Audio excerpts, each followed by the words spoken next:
வணக்கங்க. எல்லாரும் எப்படி இருக்கீங்க? இன்றைக்கி பருப்பு உருண்டை குழம்பு என்னோடய ஸ்டைலில் எப்படி செய்கிறதுன்னு பார்த்துடலாமா?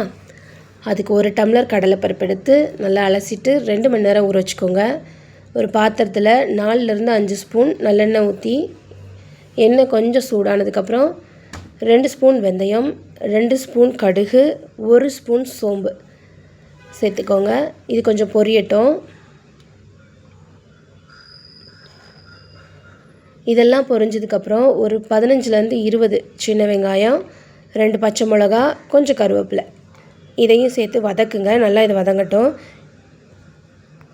ஏன் இவ்வளோ வெங்காயம் சேர்க்குறேன்னா இதில் வேறு எதுவும் காய்கறி சேர்க்க போகிறது இல்லை, அதனால தான்.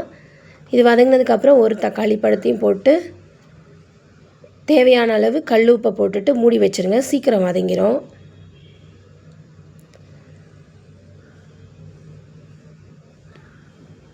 இப்போ ஒரு 5 நிமிஷம் கழித்து எடுத்து பார்த்திங்கன்னா எல்லாமே நல்லா வதங்கியிருக்கும். இப்போது 2 ஸ்பூன் மிளகாய்த்தூள், 3 ஸ்பூன் தனியாத்தூள் போட்டுக்கோங்க. இது தனித்தனியாக இல்லை, குழம்பு மிளகாத்தூள் தான் நாங்கள் வச்சுருக்கோம் அப்படின்னா 4 ஸ்பூன் குழம்பு மிளகாத்தூள் போட்டுக்கோங்க, சரியாக இருக்கும். போட்டுட்டு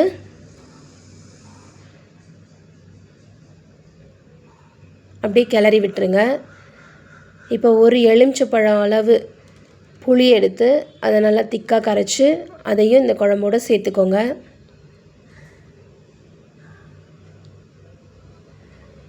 குழம்புக்கு தேவையான அளவு தண்ணியவும் இந்த ஸ்டேஜில் சேர்த்துருங்க.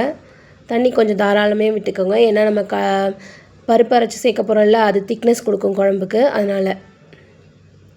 இப்போ நம்மளுக்கு பருப்புக்கு என்னென்ன தேவை அப்படின்னா, உருண்டைக்கு ஒரு 4 பத்தை தேங்காவை குட்டி குட்டியாக நறுக்கி வச்சுருக்கேன், ஒரு பெரிய வெங்காயம், 2 துண்டு இஞ்சி, ஒரு பச்சை மிளகாய், இதெல்லாம் அந்த பருப்பை அரைச்சிட்டு இதை சேர்க்கணும். பருப்பை மட்டும் அரைச்சிட்டு இதை அதுக்கப்புறம் சேர்த்து குட்டி குட்டி உருண்டையாக பிடிச்சி வச்சுக்கணும். குட்டி குட்டியாக பிடிச்சிக்கோங்க, ஏன்னா அது வெந்து வரும்போது கொஞ்சம் சைஸ் பெருசாக இருக்கும். இப்போ அதை எல்லாத்தையுமே அப்படியே குழம்புல போட்டுருங்க. குழம்புல போட்டுட்டு கரண்டியை விட்டு கிண்ட வேண்டாம், லைட்டாக ஒரு ஷேக் மட்டும் அந்த பாத்திரத்தை தூக்கி கொடுத்தா போதும். சிலர் இதை ஆவியில் வேக வச்சு போடுவாங்க, அது என்னமோ டேஸ்ட் எனக்கு பிடிக்கல.